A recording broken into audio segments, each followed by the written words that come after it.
Class 5th class నుంచి హాస్టల్లో ఉంది. ఒకరోజు ఫోన్ చేసి చనిపోయింది, తొందరగా రాండి అని ఫోన్ చేశారు. 6:30కి చనిపోతే 8 గంటల దాకా నన్ను రానిలేదు. ఆటోలో తీసుకుపోయారు. అప్పటికప్పుడు నేను వెళ్ళేటప్పటికల్లా ఆటోలో చుట్టుకొని బెడ్షీట్లో చుట్టుకొని తీసుకుపోయారు.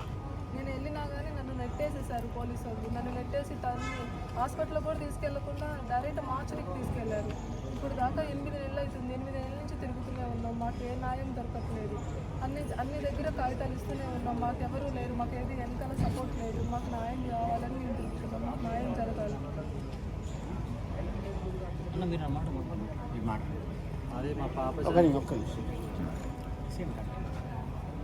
పాపకు న్యాయం కావాలి. అసలు ఎందుకు చనిపోయిందని కూడా కావాలి. ఎందుకంటే మా పాప అసలు మేము వన్ వీక్ ముందే మాట్లాడాం పాపతో మాట్లాడిన 1 వీక్ తర్వాత ఈ సంఘటన జరిగింది. పాప ఎట్లా జరిగింది, ఏం చనిపోయిందని అది ఏం తెలుస్తలేదు మాకు. మేము అన్ని అర్జీలు పెట్టుకున్నాం అన్ని కార్యాలయాలకి. ఈరోజు వచ్చేసరికి ఇక్కడ కూడా వచ్చిన తర్వాత మా కేసు గురించి ఏం మాట్లాడలేదు. మాకు న్యాయం కావాలి, మా పాపకు న్యాయం కావాలి అంతే. ఆమ్ ఆద్మీ పార్టీ తరఫున ఏదైతే నయీం పాషా గారు నేషనల్ హ్యూమన్ రైట్స్కి కంప్లైంట్ పెట్టారో 48 మంది చనిపోయినట్టు, 520 మంది పైన గురుకులాలలో హస్తత గురైనట్టు, దాని మీద నేషనల్ కమిషన్ ఈరోజు సుబ్రహ్మణ్యం గారి నాయకత్వంలో రావడం జరిగింది. దానికి మేమంతా ఇక్కడికి వచ్చాం. అలుగు వర్షిణి గారు దీంట్లో రిపోర్ట్ సబ్మిట్ చేశారు. దాంట్లో దాదాపు 5 రకాల గురుకులాలు ఉన్నాయని, వాటన్నిటికి సంబంధించి చేస్తున్నామంటే ఆయన సుబ్రహ్మణ్యం గారు మాట అడిగారు, అసలు ఎందుకు మీరు రిపోర్ట్ సబ్మిట్ చేయలేదు, రిటర్న్ రిపోర్ట్ ఎందుకు చేయలేదు, చేయాలి కదా. సో వాళ్ళు చేయలేదు. సో ఎనీహో దాన్ని ఆయన 4 నెలల లోపల 4 వారాల లోపల సబ్మిట్ చేయమని అడిగారు.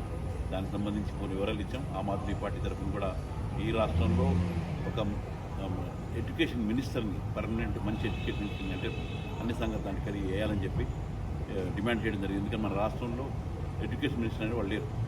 సో అన్ని సమస్యల పరిష్కరించడానికి ఎడ్యుకేషన్ మినిస్టర్ ఉంటే ఈజీ అవుతుంది, సరిగ్గా అవుతుంది. అలాగే బడ్జెట్ కూడా పెంచాలని చెప్పి మన ఆమ్ ఆద్మీ పార్టీ తరఫున లెటర్ కూడా జరిగింది. నయీం పాషా గారు మిగతా వివరాలన్నీ కూడా రిపోర్ట్ చేశారు. నాగర్ కర్నూలు నిన్న చనిపోయిన ఇష్యూని కూడా అక్కడ మనం రైట్ చేయడం జరిగింది. నిన్న కూడా దాదాపు 100 మంది పైగా అస్వస్థతకు గురయ్యారు, అది కూడా రైట్ చేశారు. మిగతా విషయాలన్నింటినీ కూడా చేసినప్పుడు ఆయన 4 వారాల్లో వీళ్ళని రిపోర్ట్ ఇవ్వమన్నారు, అది ఇస్తానండి.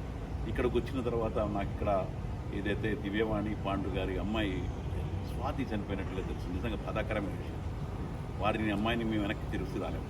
కానీ ఇటువంటి అమ్మాయి మరొక అమ్మాయి చనిపోకూడదని చెప్పి మాత్రమే మేము ఇక్కడ రావడం జరిగింది. ఎందుకంటే ఇప్పటివరకు 48 మంది చనిపోయినట్టుగా అలుగు వర్షిణి గారు యాక్సెప్ట్ చేశారు.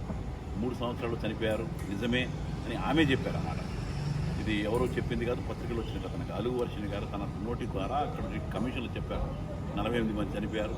ఇంకా రిపోర్టింగ్స్ ఎందుకు చనిపోయారో తెలియదు. ఇక్కడికి వచ్చినప్పుడు దివ్యవాణి గారు చెప్పే మాటలు ఉంటే నిజంగా కళ్ళెమ్మడి నీళ్ళు వస్తాయి. కనీసం చనిపోయిన అమ్మాయిని బాడీని కూడా సరిగ్గా చూడనివ్వకుండా తీసుకెళ్ళిపోయి పోస్ట్మార్టం చేయడం అనేది ఏ పద్ధతి? ఇది ఎలా చేస్తారు? దాన్ని రిపోర్ట్ ఇవ్వడం లేదు. అన్ని చోట్లకి ఎక్కిన గడపాలు, ఎక్కిన ఆఫీసు లేదు, వాళ్ళకి న్యాయం జరగడం లేదు. వాళ్ళ న్యాయం అంటే అమ్మాయి అది వచ్చేస్తుందని వాళ్ళు అంటలేదు.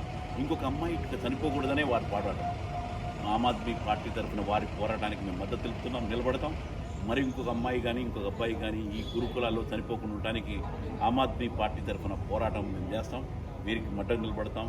వీరికి జరిగిన అన్యాయం మరొకరికి జరగకుండా న్యాయం జరిగేలా స్వాతికి న్యాయం జరగాలని మేమంతా కోరుతూ అదే పద్ధతుల్లో పోరాటం రాబోయే నిర్వహిస్తామని మరొకసారి తెలియజేస్తాం.